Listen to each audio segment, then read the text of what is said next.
스데반이 은혜와 권능이 충만하여 큰 기사와 표적을 민간에 행하니 이른바 자유민들 즉 구레네인, 알렉산드리아인, 길리기아와 아시아에서 온 사람들의 회당에 있어 어떤 자들이 일어나 스데반과 더불어 논쟁할세.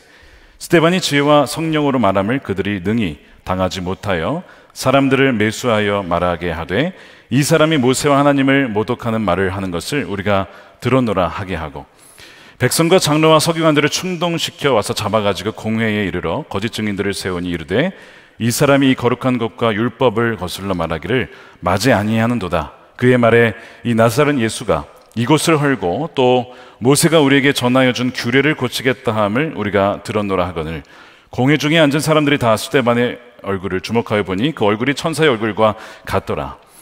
대제사장이 이르되 이것이 사실이냐? 스데반이 이르되 여러분 부영들이여 들으소서. 우리 조상 아브라함이 하란에 있기 전 메소포타미아에 있을 때에 영광이 하나님이 그에게 보여 이르시되 내 고향과 친척을 떠나 내가 내게 보일 땅으로 가라 하시니 아브라함이 갈대아 사람의 땅을 떠나 하란에 거하다가 그의 아버지가 죽음에 하나님이 그를 거기서 너희 지금 사는 이 땅으로 옮기셨느니라. 51절입니다. 목이 곧고 마음과 귀에 할례를 받지 못한 사람들아 너희도 너희 조상과 같이 항상 성령을 거스르는도다. 너희 조상들이 선지자들 중에 누구를 박해하지 아니하였느냐?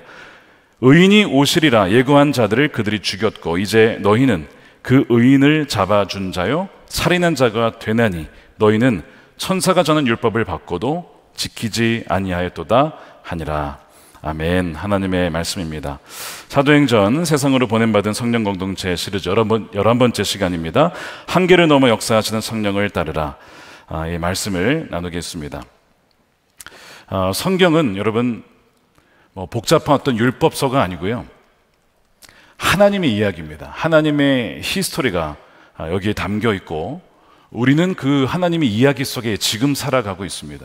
그러니까 여러분들이 지금 히스토리 메이커, 여러분들은 하나님 나라의 역사를 써 내려가는 분들이시죠.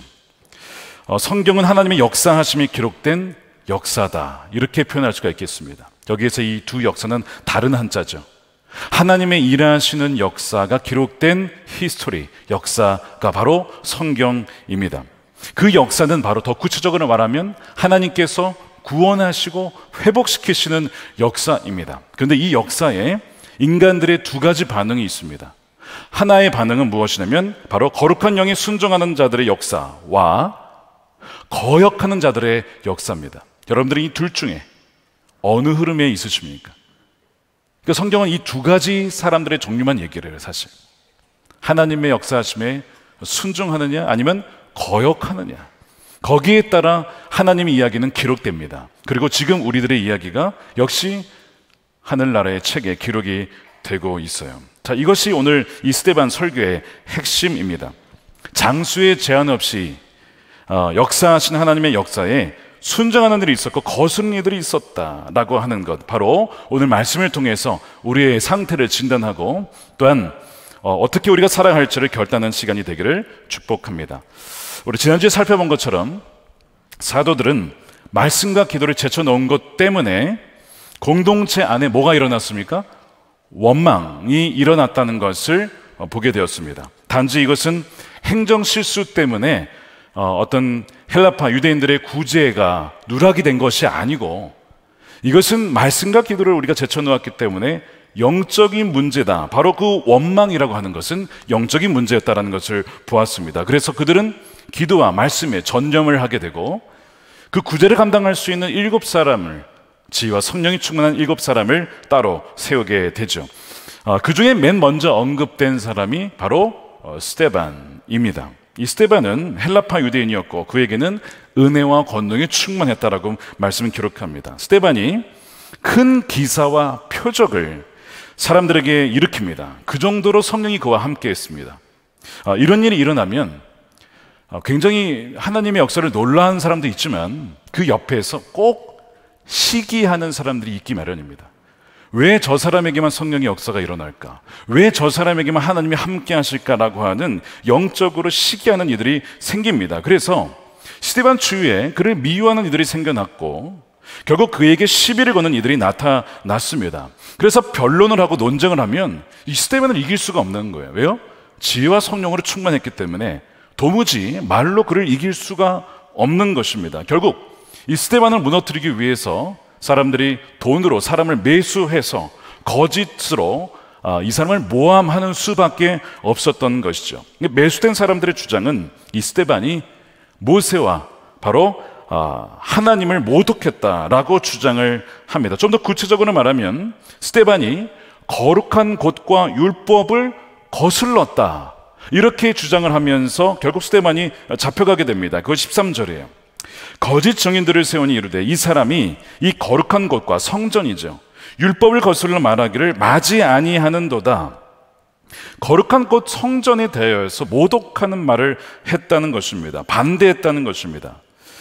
여러분, 지난주에도 말씀드렸다시피 거짓 증인들이 퍼뜨리는 거짓 뉴스들은 공동체를 파괴하는 주요 수단이 됩니다. 그러면 왜 사람들이 거짓 증인들의 말을 믿느냐? 믿는 이유가 있습니다. 그 거짓 뉴스 안에 아주 일부 진리가 담겨 있기 때문에 그렇습니다. 이런 말이 있어요. 100%의 거짓보다 99% 거짓에 1%의 진리를 배합하는 것이 훨씬 더 효과적이다, 이런 말이 있어요. 거짓말만 있으면 이거 거짓말이야 라고 할 텐데, 그 안에 내가 알고 있는 진리가 섞여 있으면 이거 맞는 말인데 라고 하면서 그 주변에 있는 다른 거짓말도 그럼 이것도 맞는 거 아닌가, 이렇게 연결되기 때문에 거짓과 진리를 섞어서 말하면 사람들이 혼란스러워하다가 나중에 자기가 믿는 진리를 근거로 해서 나머지 거짓말도 믿게 된다는 것이죠.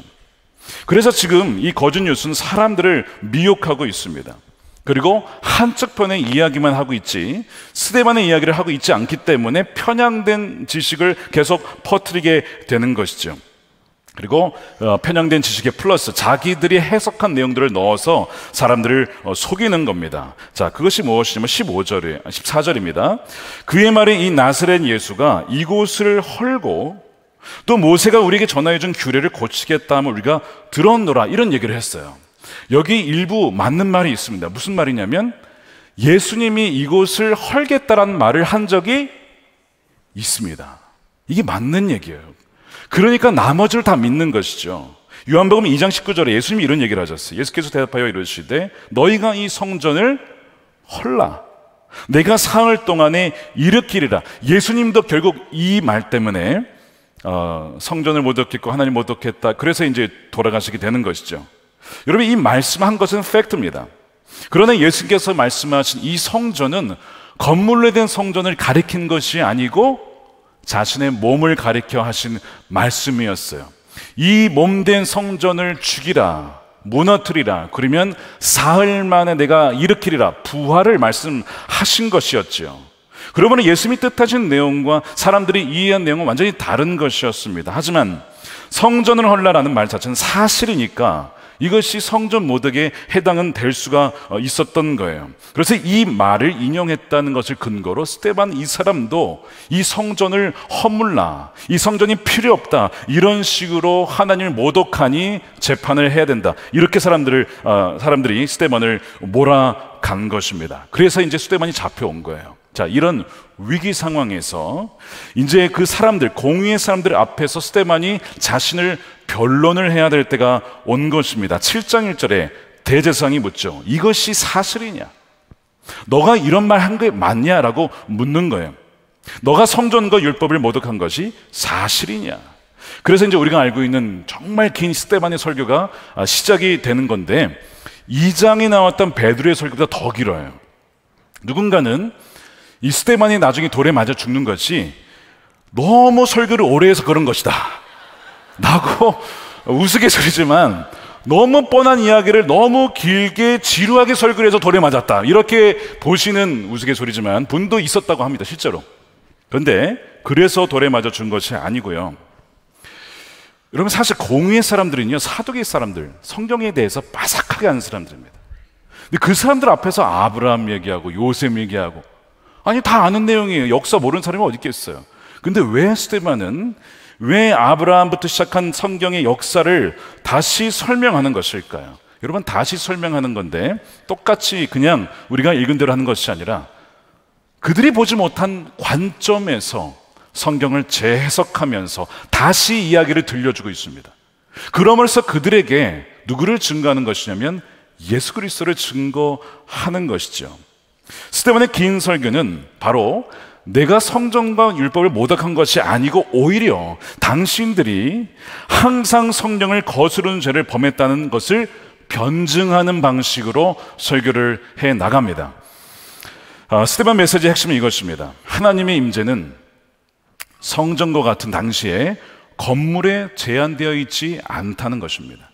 당시 사람들은 하나님은 성전에 계시다, 그러므로 이 성전이 거룩하다, 성전 밖에는 하나님이 계시지 않다라는 생각을 갖고 있었어요. 그런데 스데반은 하나님, 물론 성전 안에 계실 수 있지만 하나님은 그런 건물에 매는 분이 아니다, 장소와 제약의 한계를 뛰어넘어 역사하시는 분이시다라는 것을 말씀하고 있는 거예요. 그러면서 그 인도하심에 순종하는 사람들도 있었고 반면 거역하고 거스른 사람도 있었다는 것입니다. 자, 이것이 이 스데반의 메시지의 핵심인데, 이 전체 역사를 네 분류로 나눌 수가 있어요.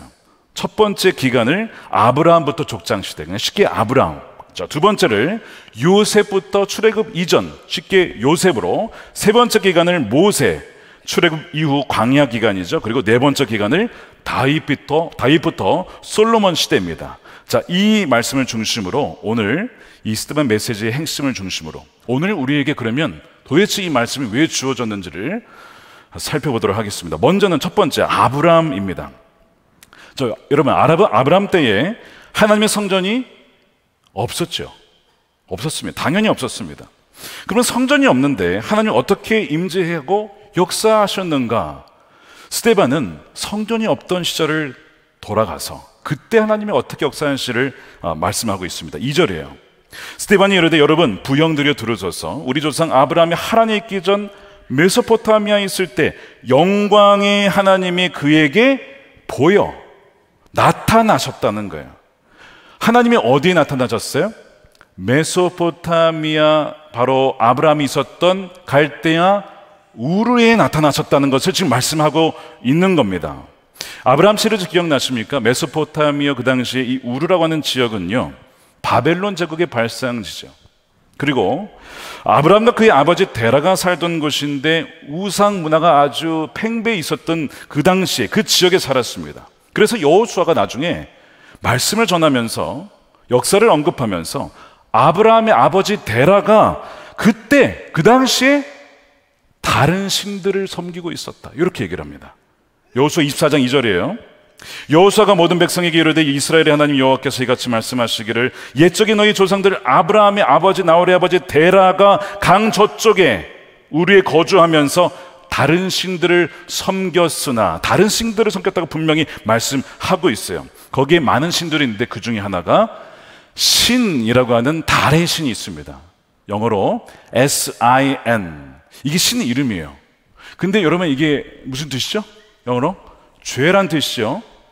놀랍게도 스펠링이 똑같습니다. 달의 신을 비롯하여 태양신, 여러 신들을 함께 그 당시에 섬기고 있었습니다. 그러니까 이 우르라고 하는 것은 이방 종교, 사람들이 만든 그런 종교, 세상의 종교가 즐비하던 곳입니다. 그래서 우르라고 하는 것은 영적으로 어떤 곳이냐면 세상의 종교라고 하는 뜻을 갖고 있어요. 사람들이 만들어낸 종교입니다. 자, 그러면 이런 어떤 이방 종교가 가득한 곳에는 하나님이 역사하실 수 없겠죠? 보통 사람들은 그렇게 생각을 합니다. 아니, 이방 종교를 섬기는 곳에 어떻게 하나님이 역사하겠어? 라는 것이 사람들의 생각이에요. 그것이 사내들인 공연의 생각이었습니다. 그런데 지금 스데반은 무슨 얘기를 하는 거냐면 그렇게 타 종교가 많이 있는 그곳에 누가 오셨다는 거예요? 하나님이 나타나셨다는 겁니다. 자, 이걸 얘기하고 있는 거예요. 하나님의 성전이 존재하기도 이전에 우르라고 하는 당시에 우상을 섬기는 세상 종교가 있는 곳에 나타나셔서 아브라함에게 말씀하시기를 너는 내가 지시할 땅으로 가라라고 하고 분명히 음성을 들려주셨다는 것입니다. 하나님은 지금도 세상의 종교에 빠져있던 이들에게 나타나셔서 그들에게 말씀하시고 그들을 인도하실 수 있는 분임을 여러분 믿으시기 축복합니다. 중동에 무슬림들 대상으로 선교하시는 선교사님들의 공통된 증언이 뭔지 아십니까? 여러분, 무슬림 선교하기 어렵잖아요. 또 그 지역에서 복음을 증거하기도 어렵습니다. 근데 그들이 어떻게 주님을 믿게 되느냐? 꿈에 예수님이 나타난다는, 꿈에 예수님이 나타나서 믿게 되는 그 현장들이 너무 많다는 거예요. 심지어 요즘에 이제 그 가자지구에 지금 쫙 전쟁 때문에 폐허가 됐잖아요. 거기에서도 무슬림들 중에서 꿈에 예수님 만나서 변화된 이들이 나타난다는 거예요. 자, 그래서 여기에 대해서 못 믿는 사람들이 꽤 있었습니다. 그래서 그들에 대해서 누가 변증을 하냐면 나빌 꾸레시라고 하는 분이 이런 책을 썼어요. 알라를 찾다가 예수를 발견하다라는 책이 있습니다. 한번 찾아보세요. 지금은 돌아가셨어요, 이분이. 젊은 나이긴 하지만. 근데 이 책에 그분이 그 얘기를 하는 거예요. 자기가 무슬림이었다가 나중에 개종을 해서 예수님을 알게 되었는데 왜 무슬림들의 꿈속에 예수님이 나타난 줄 아느냐? 그거는 그들의 문화를 알아야 된다. 무슨 얘기를 하는 거냐면 이슬람 문화에서는 사람들이 신과 교제할 수 있다고 전혀 생각하지 않는다는 겁니다. 그리고 이슬람 문화에서는 신께서 인격적으로 말씀해 주실 것을 기대하지 않는다는 거예요. 단지 그들이 꿈을 통해서 자신들에게 신이 길을 안내해 주신다라고 하는 것을 믿는답니다. 꿈을 통해서. 이거는 믿는다는 거예요. 이런 독특한 문화가 있어요. 그러다 보니까 하나님께서는 뭘 통해 말씀하시는 거예요? 그들에게 꿈을 통해서 나타나셔서 내가 예수니 나를 따르라라고 말씀을 하신다는 것입니다. 이것이 무슬림 선교사님들의 공통된 증언이라고 하는 거예요. 그러니까 세상의 종교에 빠져 있는 그 땅에는 하나님이 역사하실 수 없다라는 편견을 깨야 된다는 것이죠. 하나님은 성전 안에 갇혀 있는 분이 아니기 때문에 그렇습니다. 몇 달 전에 이곳에서 주일에 세례 간증을 하신 한 분이 계셨어요. 아마 예배를 들으신 분이 계실 텐데요. 자신은 본래 절에 다니던 사람입니다. 절에. 사람이래요. 평소에도 늘 가던 대로 절에 가서 그 순서 절차가 있답니다. 그래서 사실 절에 찾아가서 거기 신상에 대해서 절을 하고 있는데 갑자기 음성이 들려왔대요. 나는 나사렛 예수다. 이곳을 떠나 교회로 가라. 음성이 들려서 깜짝 놀란 거예요, 이 사람이. 자기에게 누가 말한 줄 알고 돌아봤는데 그런 사람들은 없어요. 근데 그 음성이 분명한 거예요. 이게 무슨 소리일까 하고 가족들에게 전화를 해서, 같이 살진 않지만 전화를 했더니, 알고 봤더니 그분을 위해서 온 가족들이 수년간을 기도하고 있었던 거예요. 절에 다니는 그 가족을 위해서 수년간. 그런데 자기가 그 음성을 들었다고 하는 순간 그 가족들이 다 듣고 울면서 하나님이 응답하셨다고 기뻐하면서 교회로 인도해 주셔서 소나목저기에서 왔다는 거예요. 그래서 양육을 받고 그가 세례를 받게 된 과정을 간증을 하시는 거예요. 여러분, 어디에서 음성을 들었다고요? 절에서. 황당하죠. 근데 그런 일들이 곳곳에서 벌어진다는 거예요. 우리의 어떤 편견은 무엇이냐면 하나님은 거룩한 곳에만 임재하신다 라고 하는 편견이 있을 수 있어요. 그런데 하나님은 우리의 생각과 제한과 편견에 갇혀 계시지 않는다라고 하는 것이 이 스데반의 메시지의 핵심이 되는 거예요. 그래서 이 메소포타미아 우르에 세상의 종교로 상징되는 이곳에 하나님이 나타나셔서 아브라함에게 말씀하셔서 그를 끄집어내서 가나안 땅으로 인도하셨다는 것이죠. 이것을 지금 스데반이 말씀하시는 거예요. 여러분, 편견을 깨십시오. 한계를 넘어 역사하시는 성령을 신뢰하시는 여러분 되시길 축복합니다. 그래서 아브라함이 이제 하나님의 인도하심을 따라서 우르를 떠나서 아버지 데라와 함께 어디로 갑니까? 하란으로 갔어요. 여기는 이제 거쳐가야 할 곳인데 여기에 머물고 맙니다. 그 아버지 데라와 함께 거기에 주저앉아요. 그것이 창세기 11장 31절이죠. 데라가 그 아들 아브라함과 하란의 아들인 그의 손자 롯과 그의 며느리 아브라함의 아내 사레를 데리고 갈대에 있는 우르를 떠났어요. 근데 가나안 땅으로 가고자 하다가 하란에 이르러 거기에 거류하였다. 물론 하란은 우르보다는 많이 온 거지만 아직 가나안 땅은 아니거든요. 근데 여기에 머물러 앉았어요.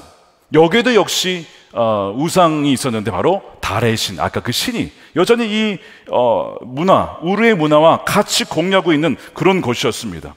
하나님이 가라고 한 것을 잊은 채 몇 년이 지났는지 모르겠지만 거기에 주저앉고 마는, 자신의 사명을 잊어버리는 이 아브라함이 거기에 나타나게 됩니다. 그런데 하나님께서는 그를 가만 놔두지 않아요. 하나님께서는 아브라함에게 다시 우르에서 나타났던 것처럼 하란에도 나타나시죠. 우리가 보통 읽는 창세기 12장 1절 2절은 언제 나타나신 걸 말씀하신 거예요? 하란에 있을 때. 하란에 있을 때. 성경 읽어보시면 하란에 있을 때 하나님이 그에게 말씀하셨다라고 해요.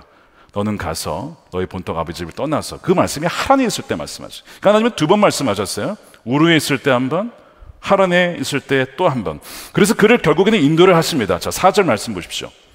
아브라함이 갈대아 사람의 땅을 떠나 하란에 거하다가 그의 아버지가 죽음에 하나님이 그를 거기서 너희 지금 사는 이 땅으로 옮기셨느니라. 누가 옮기셨어요? 하나님이. 어디에서요? 하란이라고 하는 역시 그 당시에 우상을 숭배하는 그곳에 하나님이 나타나시고 다시 말씀하셔서 하나님께서 아브라함을 인도하신다는 것입니다. 그러니까 지금 스데반이 강조하는 것은 하나님은 장소를 초월하셨어. 우리가 보기에 여기에 하나님은 안 계실 거라고 하는 곳에도 나타나셔서 하나님은 우리를 어떻게 하신다? 인도하신다. 하나님 여러분들을 인도하시는 주님이십니다. 그분의 인도하심을 따르는 여러분 되시기를 축복합니다. 하나님 나타나시고 말씀하시고 보내시고 그 다음에 약속하시고 그 약속을 지키시는 신실하신 하나님이십니다. 자, 이것이 이제 아브라함 파트예요. 두 번째, 요셉으로 넘어가 봅시다. 요셉. 아브라함이 이삭을 낳고 야곱을 낳은 다음에 야곱이 12아들을 낳죠. 조상을 낳은 다음에 그 형제들이 요셉을 시기해서 애굽에 팔아 넘깁니다. 우리가 이제 요셉 시리즈 했기 때문에 잘 아실 거예요. 어디에 팔아 넘깁니까? 애굽이라고 하는 이방 나라로 팔아요. 여러분 거기가 거룩한 곳입니까? 라고 할 때에 보통 우리는 거룩한 곳이 당연히 아니라고 하죠. 온갖 우상이 즐비한 곳이 또한 애굽입니다. 그런데 스데반이 또 뭐라고 하냐면, 자 9절 말씀 보십시오. 여러 조상이 요셉을 시기하여 애굽에 팔았더니 어떻게 해요? 하나님이 그와 함께 계셔. 어디에 함께 계신 겁니까? 애굽에도 하나님은 함께 계셨다라고 말씀하는 거예요. 하나님은 애굽이라고 해서 계시하는 것이 아니라는 점을 스데반은 다시 강조합니다. 아까 아브라함과 같이 요셉도 하나님은 그가 애굽에 있을 때 함께 하셨다는 것이죠. 굉장히 놀라운 부분입니다. 하나님은 애굽에서도 요셉과 함께 하시고 환난 중에 함께 하시고 환난에서 건져 주십니다. 여러분 애굽은 명백히 약속의 땅이 아니죠. 거룩한 것이 아니었습니다. 그런데 하나님은 그 애굽에 사는 그 요셉과 함께 하셔서 그에게 은총과 지혜를 부어 주십니다. 그리고 요셉을 그 나라의 2인자, 통치자가 되게 하셔서 다스리게 하시죠.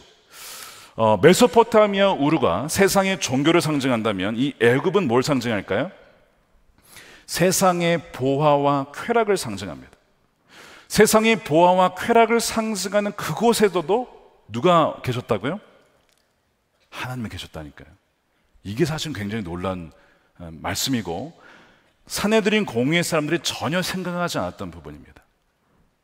자, 이 애굽이라는 것이 영적으로 어떤 곳이냐? 히브리서 11장이 이렇게 설명을 합니다.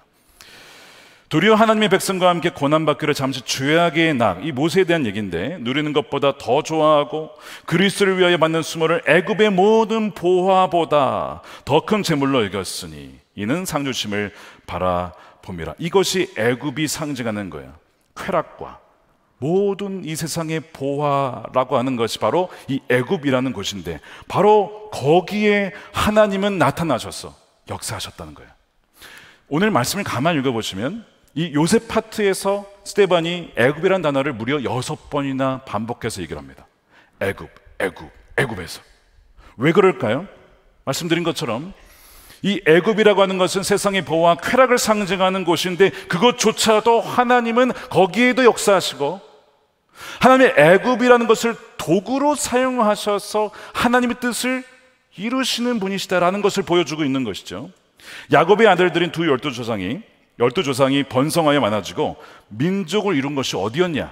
여러분 생각에 자신의 민족을 키우려고 하는데 어디에서 키우고 싶어요? 여러분 자녀 키울 때 어디에서 키우고 싶어요? 당연히 영적으로 건전하고 뭔가 안전하고 좋은 곳에서 키우고 싶죠. 그런데 보십시오. 하나님이 이스라엘 민족을 어디서 키우셨다고요? 애굽에서. 여러분 이게 굉장히 충격적인 얘기예요. 우리가 아는 내용이긴 한데 그렇게는 별로 생각을 안 해봤어. 이스라엘 민족이 한 가족에서 민족이 될 때에 애굽에서 자랐다고요. 자, 그것이 7장 17절이죠. 하나님이 아브라함에게 약속하신 때가 가까움에 약속을 잊어버리지 않았습니다. 이스라엘 백성이 어디서요?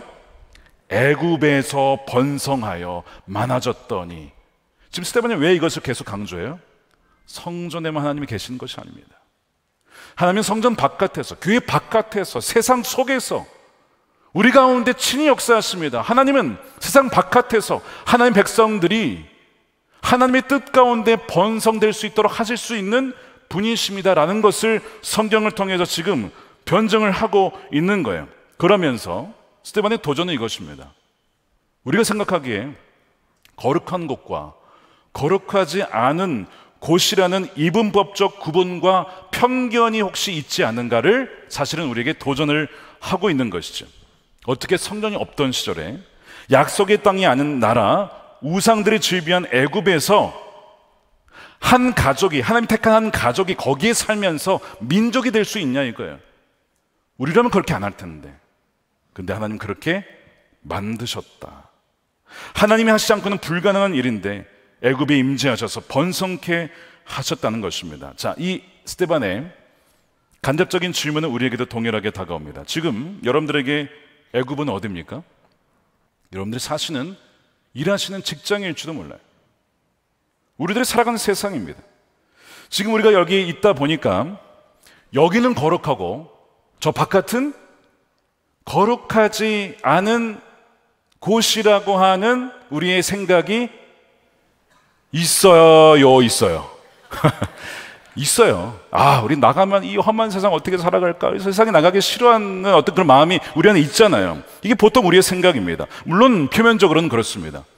교회와 세상이라고 하면 교회는 거룩한 것, 그리고 교회 바깥은 거룩하지 않은 곳이라고 우리는 생각을 하죠. 그런데 여러분, 스데반의 이야기는 무엇이냐면 거룩은 단지 물리적인 장소로 구별되는 것이 아니라는 것입니다. 이거를 얘기하고 있어요. 여러분들의 직장, 예수님 안 믿는 분들이 많으시죠. 경쟁이 치열하시죠. 시기와 질투와 온갖 괴계가 난무하시죠. 거기를 거룩한 곳이라고 부르기는 굉장히 어려울 겁니다. 그런데 지금 스데반은 무슨 얘기냐면 거룩의 장소를 물리적인 장소로 생각하지 말라는 겁니다. 하나님은 그걸 뛰어넘어 역사하셔서 여러분들이 계시는 그곳이 거룩한 곳이 되게 하실 수 있는 분이라는 것입니다. 성과 속, 거룩과 거룩하지 않은 것의 기준은 무엇이냐? 하나님이 계시냐 안 계시냐의 차이입니다. 하나님이 계시면 그것은 거룩한 것이고, 그렇지 않으면 아무리 교회라 할지라도 하나님의 임재가 떠난 곳은 교회가 거룩하지 않을 수 있다는 것을 말씀하고 있는 거예요. 그 스데반은 지금 사실 당시에 하나님의 임재가 떠난 헤롯 성전을 향하여 사실은 비판을 하고 있는 것이죠. 애굽이라서 거룩하지 않은 것이 아니라 하나님이 계시지 않아서 거룩하지 않았던 것인데, 하나님이 임재하시니 그때만큼은 그 애굽도 하나님이 임재하시는 거룩한 성별의 공간이 되었다라고 말씀을 하는 것입니다. 예를 들어서 또 다른 예를 들면 혈루병 앓았던 여인을 한번 생각해 보세요. 병에 걸리면 성전에 못 들어갔습니다. 당신은 부정한 여인입니다. 그래서 혼자 지내십시오. 당분간 예배 못 드립니다. 그 다음에 사람들과 어울리지 마십시오. 옮을지도 모릅니다. 이런 식으로 이제 격리를 시켰어요. 공동체에서 죄가 되었습니다. 그래서 그녀를 만지는 순간 다른 사람들, 당신도 부정하니까 나가, 이런 식으로 했던 것이 율법이었어요, 그 당시에. 자, 근데 그 여인이 누구를 만졌어요? 예수님을 만졌네요. 그럼 이제 어떻게 돼요, 예수님은? 예수님도 부정하게 되는 게 율법이에요, 그게. 그런데 어떻게 됐습니까? 그 여인이 정결케 됐어요. 이게 보여주는 게 무엇이냐? 무엇이 거룩이고 무엇이 거룩하지 않느냐의 기준이 누구냐? 바로 예수님이시다. 그분이 함께 하시면 거룩하지 않았던 사람도 거룩해지는 것이다. 그거를 말씀하는 것이죠. 다니엘이 바벨론에 가서 그가 바벨론에 의해서 더럽혀졌습니까? 아니죠. 하나님이 다니엘과 함께 하심으로 그 다니엘로 말미암아 바벨론이 거룩한 영향을 받았어요. 느부갓네살 왕이 하나님을 알게 되고 회개하면서 교만했던 그가 겸손해지면서 하나님을 찬양하게 되죠. 그러니까 그 어떠한 그 한 사람, 하나님의 영에 거하시는 그 한 사람만 있어도 그 공간이 그전에는 거룩하지 못했던 곳이라 할지라도, 거룩하지 못했던 직장이었다 할지라도, 가정이었다 할지라도 그곳은 하나님이 임재하시는 성전이 될 수 있다는 것입니다. 이것을 지금 스데반이 얘기하고 있는 거예요. 다니엘이 하루에 3번 기도했는데 성전이 파괴된 상태였어요. 성전이 없었어요. 근데 그는 왜 기도합니까? 그는 이미 알고 있었어요. 성전이 없어도 하나님은 성전에 매이는 분이 아니다 라고 하는 것을 믿었기에 그가 하루에 3번씩 기도를 했던 것이죠. 이 바벨론과 같은 세상에도 하나님의 역사하심을 그가 믿었기 때문에, 이러한 믿음의 다음 세대가 되시길 여러분 축복합니다. 믿음의 여러분 세대가 되시길 축복합니다. 누군가에게는 가정이 애국과 같은 분들이 계실지도 몰라요. 남편이나 아내가 믿지 않아서, 자, 애굽의 상징이 뭐라고 그랬어요? 쾌락과 물질, 이 세상의 보화를 상징하는 곳이 애굽이에요. 그것이 애굽과 바벨론의 차이입니다. 우르라고 하는 것은 세상 종교, 아주 혼탁한 이것을 상징한다면, 애굽은 정말 물질 만능주의와 쾌락의 상징이 바로 애굽이에요. 그러니까 우리 가정이 그럴 수도 있어요. 우리 남편이 그럴 수 있고, 아내가 그럴 수 있고, 자녀가 그럴 수 있습니다. 오로지 인생에 사는 목적이 성공이야.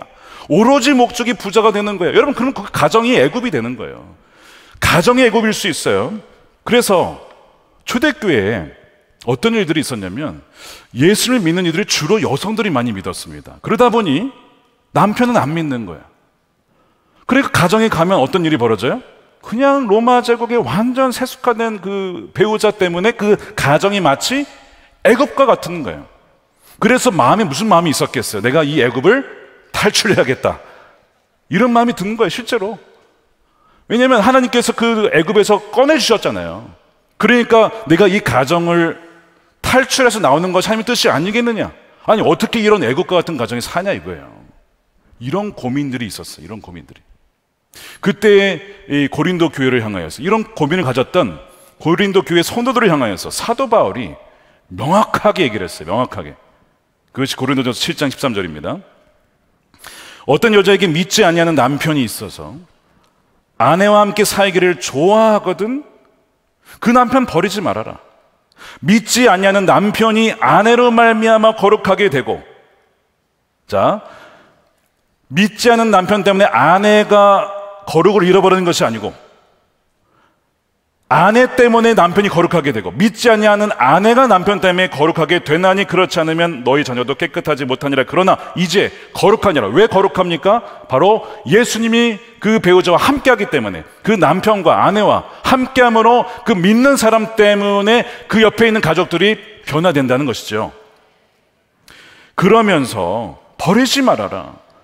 당신 때문에, 아내 때문에, 남편 때문에 배우자가 구원받게 될지 너가 어찌 확신하느냐 라고 하면서 16절에 아내 된 자여, 당신이 남편을 구원할 수 있을지 어찌할 수 있으며 남편 된 자여 내가 아내를 구원할 수 어찌할 수 있으리요. 그러니까 지레 그냥 짐작해서 내 배우자는 소망이 없어 라고 출애굽하지 말고 거기에 남아 있어야 된다. 하나님은 우리를 화평 가운데 부르셨다 말씀하는 거예요.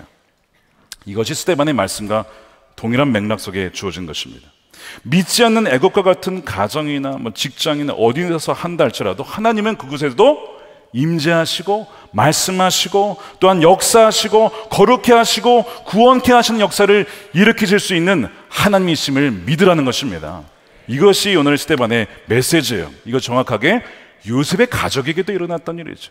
요셉을 배신하고 그를 죽이려고 했던 그 형들이 결국에는 자신의 죄를 깨닫고, 시간이 꽤 오래 지났지만 깨닫고 우리가 잘못했다, 우리가 정말 죽을 죄를 지었다라고 회개함으로써 그들이 변화되어지고 화해하고 온 가족이 구원받는 역사가 요셉의 가정에도 일어나지 않았냐라고 말씀을 하는 것이죠. 여러분, 하나님은 요셉과만 애굽에서 함께 하신 것이 아니라 온 가족과 결국에는 함께 하셨습니다. 그래서 여러분들이 지금 살고 있는 곳이 애굽이라 느껴질지라도 그곳에도 하나님은 한계와 장소의 제약을 넘어서 침투하시고 역사하신 하나님이신 걸 여러분 믿으시길 축복합니다.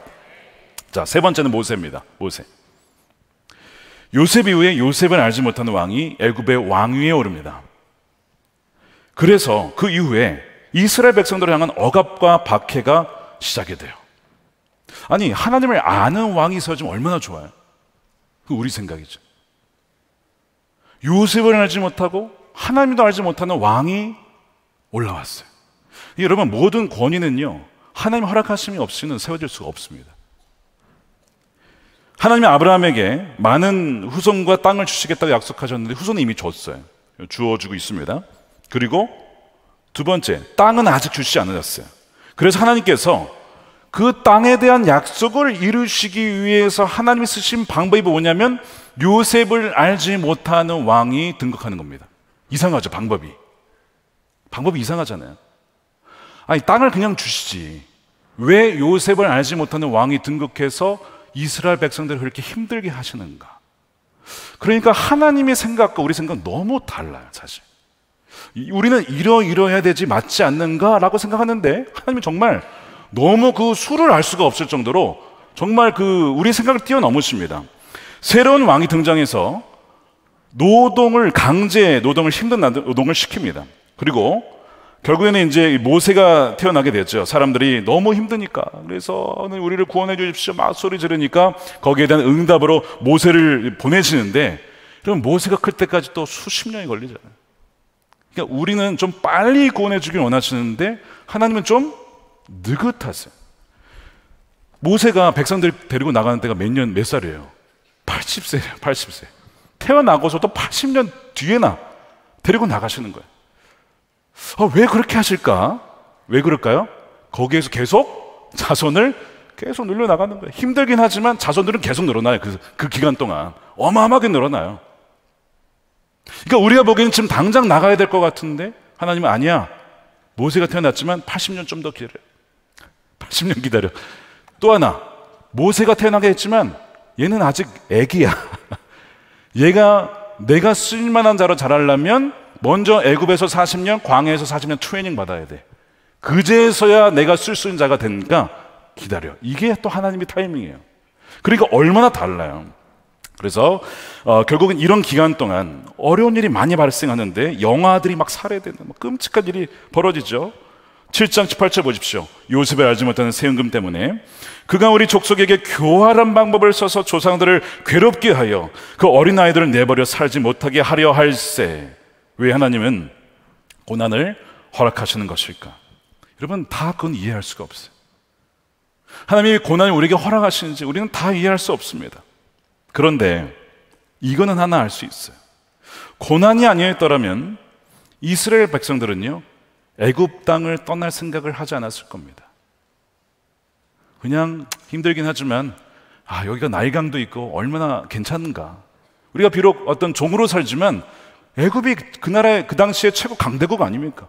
강대국의 종이면 뭐 괜찮다 라는 생각 때문에 절대 떠나지 않았을 거예요. 여기가 쫓아오니 하고 머물렀을 겁니다. 그런데 그 고난 때문에 이들이 뭘 하게 돼요? 하나님을 찾네요. 그 고난 때문에 하나님께 부르짖고 하나님께 울부짖으며 하나님 우리를 건져 주십시오, 우리를 구원해 주십시오라고 외치는 거예요. 하나님께서 소리를 들으셨어요. 어디에서 외치는 소리입니까? 이것이 애굽에서. 우리가 생각하기에 참 거룩하지 않은 것이라고 여겨졌던 그 나라의 애굽에서 들려오는 사람들의 신음소리와 기도소리를 하나님이 들으셨다는 거예요. 하나님은요, 성전에서, 즉 예배당에서 기도하는 기도에 하나님께서 귀를 기울이시지만 동시에 여러분들이 부르신 곳, 여러분들이 부름받은 그곳에서 신음하며 기도하며 찾을 때 그 기도에 하나님은 응답하시는 주님이신 것을 믿으시길 축복합니다. 이것이 34절이에요. 내 백성이 어디에서요? 애굽에서 괴로움 받음을 내가 확실히 보고 그 탄식하는 소리를 들었다. 여러분들은 지금 어떤 탄식의 기도를 드리고 계십니까? 여러분, 하나님은요 정확하게 들으십니다. 하나님, 이 교회를 살려주십시오. 이 나라를 살려주십시오. 우리를 건져주십시오. 하나님 저를 좀 써주세요. 라는 그 부르짖는 기도를 하나님이 들으신다는 거예요. 하나님은 장소에 제한받지 않으십니다. 고난은 우리가 하나님을 떠나지 않도록 하기 위한 하나님의 방법이 될 수도 있어요. 하나님의 임재가 고난을 통해 주어질 때가 있습니다. 그 고난 때문에 안주하려는 그 자리를 떠나게 되고, 그 고난 때문에 하나님을 찾게 되고, 그 고난 때문에 금식하며 하나님께 부르짖게 되기 때문입니다. 오늘 여러분들은 이 밤에 왜 오셨습니까? 여러분들에게 고난과 역경과 원통한 일이 없다면 하나님을 만났을까요? 이 자리에 오셨을까요? 우리 힘으로 인생의 여정을 헤쳐나갈 수 있다면 하나님께 나아게 갔겠습니까? 역설적이게도 고난은 우리가 하나님을 찾고 또한 만나게 되는 주요 수단이 된다는 거예요. 고난이 아니었더라면 출애굽하려고 하지 않았을 겁니다. 구원받지 못했을 거예요. 그런 점에서 고난은 하나님이 우리에게 주시는, 우리가 원치 않는 방식으로 주시는 선물이요 섭리인 것이죠.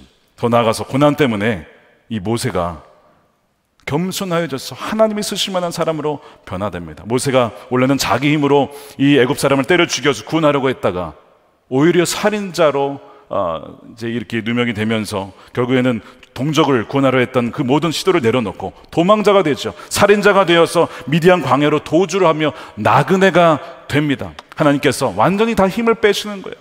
실패의 밑바닥으로 완전 밀어넣는 것이죠. 가장 밑바닥으로 밀어넣습니다. 왜 하나님이 그렇게 하시냐고요? 자신의 모든 힘을 내려놓고 나만을 붙잡으라. 하나님이 모세에게 쥐어주는 것이 나중에 뭐죠? 이 메마른 지팡이입니다. 너 인생 마른 막대기 같지 않냐? 그렇게 만들었어요. 근데 그 막대기를 내가 쥐면 홍해를 가르는 거다. 하나님이 그걸 보여주시라고 우리의 모든 힘을 다 빼시는 것이죠. 그래서 그 실패의 밑바닥에 있을 때, 가장 낮은 곳에 있을 때에 하나님은 그 시내산 광야에 그가 있을 때 찾아오셨다라는 것을 스데반이 말씀을 하죠. 자, 30절입니다. 40년이 참에, 광야에서 40년 지냈어. 시내산 광야 가시나무 떨기 불꽃 가운데서 그에게 보이거늘 33절에 주께서 이르시되 너의 발에 신을 벗으라. 너가 서 있는 곳은 거룩한 땅이니라. 모세가 선 곳이 광야의 시내산이었는데 성전 아니었어요. 성막 없었습니다. 근데 하나님은 지금 그가 서 있는 곳이 뭐라고 그래요? 거룩한 땅이래요. 이 33절은 전체를 관통하는 메시지입니다. 스데반이 왜 이 얘기를 하냐면 미디안 광야는 약속의 땅이 아닙니다. 거긴 광야예요. 사람들 없는 곳입니다. 주목받는 것도 아닙니다. 알아주는 것도 아닙니다. 그런데 그곳이 거룩한 땅이래요. 왜 그것이 거룩한 땅이냐? 하나님이 임재하셨기 때문에 거룩한 겁니다. 하나님이 계시는 곳은 어느 곳이든지 거룩한 곳이 됩니다. 그것이 우르든지 애굽이든지 미디안 광야든지 우리의 직장이든지 가정이든지 그것이 자동차 아니든지 하나님이 임재하시는 간 그곳은 거룩한 곳이 된다는 것이죠. 그래서 이 광야 시내산의 흙바닥은 어쩌면 헤롯의 당시 성전 매끈한 바닥보다 또한 지성소보다 더 거룩한 곳이었습니다. 왜요? 하나님이 그렇게 떨기나무 불꽃처럼 나타나신 적이 성전에서는 없잖아요. 그래서 많은 분들이 성지순례를 가서 시내산에 올라가시죠. 시내산에 가보셨습니까? 저도 2000년도에 가봤는데요. 시내산에 올라가기 입구에 떨기나무가 있습니다. 그 모세의 그 떨기나무라고 알려진, 믿거나 말거나 아마 아닐 거라고 생각하지만 그러나 그렇게 여겨져야 관광객들이 오기 때문에 떨기나무가 있어요. 입구에. 나무를 딱 봤는데 우와, 별로 볼 거 없어요. 저는 너무 기대하고 봤는데 이렇게 허무할 줄이야. 뭐 그냥 나무예요. 떨기나무 별로 열매도 없고 어떤 잎도 없고 뭐 이렇게 초라해. 그러니까 여러분 그 성지순례 못 갔다가 너무 마음 아파하지 마세요. 가도 그건 별 거 없어요. 하나님이 거기에 계시기 때문에, 그러니까 장소가 대단하거나 떨기나무가 대단해서 된 게 아니고 하나님이 그곳에 계시기 때문에 거룩한 땅이 된 거예요. 그러니까 못 가시더라도 아쉬워하지 마시고 지금 여러분이 계신 곳이 하나님이 임재하시면요, 바로 그것이 거룩한 땅이 되는 것입니다. 그럼 너무 아쉬워하지 마세요. 왜 전쟁 안 끝나나, 아직 끝나야 가볼 텐데, 그러지 마시라고요. 하나님은 장소를 초월해서 임재하시고, 하나님이 계시는 그곳이 바로 거룩한 곳이고, 하나님 모세를 통해서 출애굽하셔서 광야로 인도하시죠. 이 광야 40년 동안 기적을 베푸시고 표적을 행하시고 모세를 통해 말씀하시고, 그래서 스데반이 뭐라고 하냐면 그것을 광야 교회 이렇게 표현해요. 광야 교회였다고. 성전은 없었는데, 물론 성막이 있었지만 성전은 없었는데 광야 교회였답니다. 그것이 38절입니다. 우리 함께 읽어보겠습니다. 시작. 시내 산에서 말하던 그 천사와 우리 조상들과 함께 광야 교회에 있었고, 또 살아있는 말씀을 받아 우리에게 주던 자가 이 사람이라. 그 광야에 볼 거 없었지만, 성전도 없었지만 하나님은 모세를 통해 말씀하시고 임재하셨다. 이 교회란 단어가 에클레시아, 바로 회중, 백성들, 사람들이라는 뜻입니다. 하나님의 백성들과 함께 하셨기 때문에 그것이 교회였다는 거예요. 움직이는 교회였다는 것이죠. 그리고 하나님 거기에 말씀하시고 임재하시고 인도하셨다. 하지만 안타깝게도 그렇게 인도해 주셔도 말씀을 따라 순종하지 않고 거절하는 이들이 그 당시에 있었습니다. 39절 보세요. 우리 조상들이 모세에게 복종하지 아니하고자 하여 거절하며 그 마음이 도리어 애굽으로 향하여. 여러분, 이제 굉장히 안타까운 장면, 이제 클라이막스로 점점 갑니다. 자, 지금까지 얘기한 게 뭐예요? 하나님은 성전에 매여 계시지 않는다. 하나님은 성전 바깥에서 역사하신다. 하나님은 언제 어디서나 임재하실 수 있고, 하나님이 계시는 곳이 바로 거룩한 곳이다 라고 말씀하시면서 광야에서도 백성들이 인도하셨다라고 했어요. 그런데 그 중에서 따라가는 이들이 있고 거역하는 이들이 이미 그 당시부터 있었어요. 거역하는 정도가 아니라 마음이 도리어 차라리 애굽으로 돌아가자. 야, 하나님이 얼마나 마음이 상하셨겠어요. 애굽에서 데리고 나와서 가는데 다시 우리 돌려달라 이거야, 애굽으로. 하나님과 함께하느니 애굽에서 사는 게 훨씬 낫다 이거야. 이런 거역한 마음이 그 당시에 있었는데, 근데 이것이 그 이후에 이스라엘의 역사의 한 흐름이 됩니다. 바알에 무릎 꿇지 않은 자도 있지만 바알에 무릎 꿇어서 하나님 버린 사람들이 있습니다. 지금 공의의 사람들 보세요. 예수님이 왔지만 예수님을 죽이잖아요. 거절하잖아요.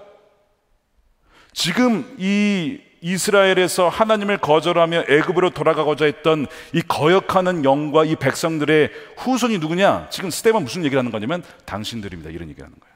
당신들이 조상들을 닮아서 하나님을 지금 부인하고 거역하고 있다. 근데 여러분, 이게 지금 우리에게도 벌어질 수 있는 일이에요. 우리의 삶에 하나님이 임재하시고 말씀을 통해서 우리에게 깨우쳐 주십니다. 다윗아, 이렇게 해야 된다. 너 거기서 떠나야 된다. 이 말씀에 순종해야 된다. 말씀을 하시거든요. 네, 하나님, 그렇게 하겠습니다 라고 할 수도 있지만 싫은데요. 내 마음대로 할 건데요. 이런 마음이 들어요. 가끔 들잖아요. 이 거역하는 마음이에요. 하나님께서 죄에서 떠나가도록 건져주셨어요. 어떤 중독에서 건져주셨어요. 우상의 어떤 그 성공에 취해가지고 살다가 이게 인생의 전부가 아니구나 건져주셨는데 다시 거기서 살고 싶어. 중독에서 벗어났는데 다시 돌아가고 싶어. 싸우던 가정에서 하나님이 건져주셨어요. 화해하게 해주셨어요. 우리를 정말 화목한 가정으로 건져주셨는데 다시 그 싸우던 과거의 모습으로 돌아가고 싶을 때, 왜? 마귀가 부추기니까, 우리 육신이 부추기니까 그게 돌아가는 거예요. 거절하며 그 마음이 도리어 애굽으로 향하여. 이 얼마나 안타까운 일입니까? 근데 이것이 지금 우리에게도 벌어질 수 있는 일이라는 거예요. 우리가 이스라엘 백성들처럼 광야에서 살아갈 때 하나님은요, 그 광야에서 함께 하시고 말씀하시고 우리를 정확하게 인도하신다는 것이죠. 그 인도하시고 말씀하신 방식은 우리의 생각과 편견을 뛰어넘어서 역사하십니다. 그럴 때에 여러분, 그 말씀을 거절하지 마시고 순종하시고 따라가십시오. 말씀을 통해서, 사람들을 통해서, 환경과 사건을 통해서 하나님 말씀하실 때 그 분별을 아시고 깨닫시고, 이거 하나님이 인도하심이구나 라고 느껴지면 여러분 순종하셔야 됩니다. 거역하면요, 여러분 정말 안타까운 일이 벌어지는 거예요. 평생 무신론자로 살았던 분이 계십니다. 여성분이신데 이분의 믿음은 무엇이냐? 무신론자에게 믿음이 없는 거 아닌 거 아시죠? 하나님이 안 계시다라는 것을 믿는 거예요. 이분은, 그렇죠? 네, 믿음이에요. 다 믿음인데 이분이 무슨 믿음이냐? 내가 믿고 싶은 대로 믿는 것이다 가 종교예요. 이게 자신이 정한 종교입니다. 다른 종교들 다 물어봤대요. 기독교, 천주교, 불교 뭐 다 물어봤는데 친구들과 얘기해 보니까 결론이 나 자신을 믿는 것이 최고다, 이렇게 결론을 내린 겁니다. 다만 이제 주위의 친구들이 교회를 많이 다니다 보니까 뭐 기독교에 대한 거부감만 좀 덜할 뿐, 이분은 이제 자신을 믿는 것이 자기의 종교였습니다. 그러다가 어디에 들어갔을까요? 광야에 들어갑니다. 인생 광야.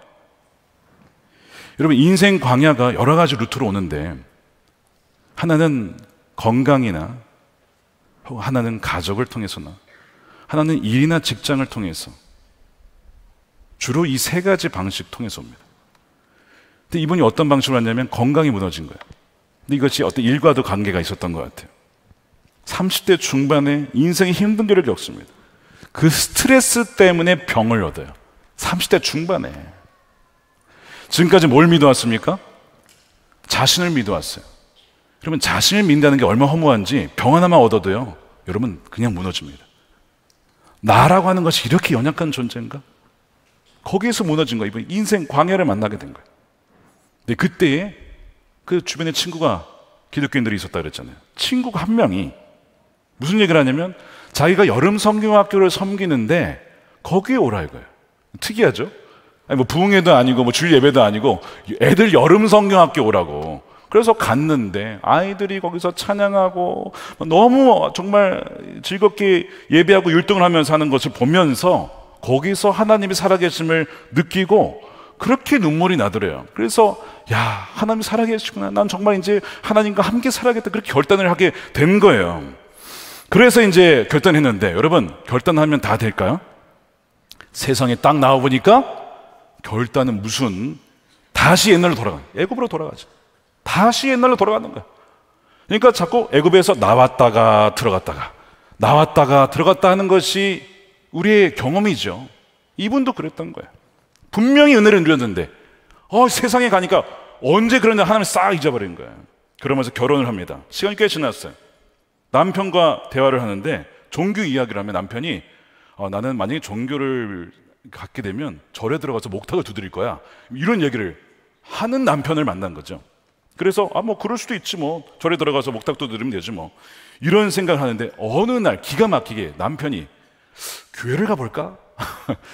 목탁 두드린다면서 갑자기 바꾸고, 은혜죠, 교회를 가볼까?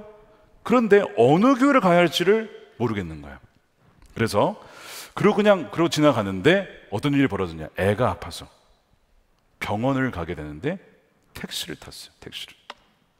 택시를 타고 가는데, 여러분 택시 타면 기사님이 말을 걸 때도 있지만 그냥 말 없이 가실 때도 많죠. 그날은 택시님이 말씀을 좀 많이 하시는 분이었나 봐. 말씀을 거시는 정도가 아니고 무슨 얘기를 꺼냈냐, 이분이 좀 궁금해요. 누군지, 저도 아직은 누군지 모르겠는데, 선한목자교회라고 하는 교회가 있는데 4월에 전도 집회가 있으니까 교회 당신 남편 교회 믿으세요? 안 믿으세요? 그럼 그 교회 한번 꼭 가보세요. 이 얘기를 그 택시 기사님이 하신 거예요. 자, 그러면 이 얘기를 딱 들었을 때에 둘 중에 하나입니다. 선한목자교회를 내가 가는 것이 하나님이 인도하십니다. 아니면 무슨 소리 하시는 거예요? 라고 거절할 수도 있잖아요. 자, 이 갈림길이에요. 이것은 택시기사님이 말씀하시는 것이 사람의 말한 거지만 하나님이 나에게 말씀하시는 거 아닌가? 이분이 그래가지고 교회에 오신 거예요. 오셔서 남편을 데리고 온 거예요. 여러분 교회 오실 때 택시 타고 오세요. 주일날 오시면 우리가 택시 전도를 하고 그분이 또 우리 교회를 소개를 하고, 저는 사택이 가까워서 택시를 못 타요. 너무 아쉬워요. 그래서 그것이, 그분이 택시 탔다가 거기에서 그 말씀을 들은 것이, 보세요, 그 택시라는 공간이 좁잖아요. 그곳에 누가 계신 거예요? 하나님이 계신 거예요. 거기가 거룩한 곳이었어요. 거기가 하나님의 지성소였어요. 직접 말씀한 육성으로 들려주신 거예요. 아니 교회를 어디로 갈까 고민하고 있는데 택시기사님이 선한목자교회라고 이 무슨 역사예요, 이게? 이게 성령의 역사입니다. 그래서 교회 왔는데 이 신기한 게 뭐냐면 세가족 양육을 이제 등록을 하고 왔는데 남편은 처음 교회 나왔어요.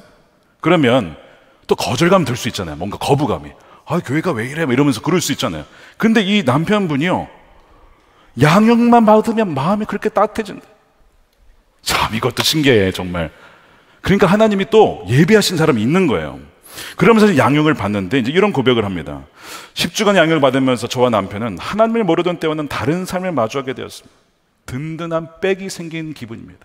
하나님 백. 그동안의 저의 모습을 회개하고 주님 앞에 죄인을 고백하게 된다는 것입니다. 그러면서 가장 부족했다고 했던 부분이, 연약한 부분이 걱정, 근심인데, 나에게 이제 백이 있으니 얼마나 마음이 평안한지, 얼마나 행복한지 모르겠습니다.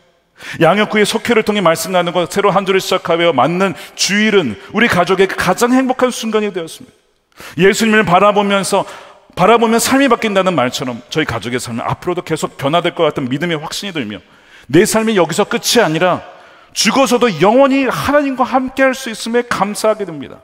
아직 남편과 아이와 저희 아이 세 식구밖에 하나님을 만나지 못했지만 다른 가족들도 하나님 만날 수 있도록 항상 기도하겠습니다. 이렇게 간증을 하신 거예요. 저는 이제 이 간증을 들으면서, 야, 광야 교회라고 했는데, 광야 중에 하나님을 찾던 중에, 이동하던 중에, 그 택시에서, 또한 친구를 통해서 하나님은 이분에게 계속 나타나셔서 말씀하시고 인도하시고, 한두 번 했다가 나가니까 또 가서 말씀하시고. 여러분, 하나님 어떤 분이세요? 우리를 사랑하셔서 포기하지 않는 거야. 출애굽했는데 다시 돌아갔어요? 다시 데리고 나오는, 다시 데리고. 그러시는 하나님이시죠. 그러니까 여러분, 그분을 거역하지 마십시오. 거부하지 마십시오. 다시 애굽으로 돌아가려고 하지 마십시오. 성령을 따르십시오. 성령의 인도하심을 따를 때 거기에 생명과 평안이 있는 줄로 믿습니다.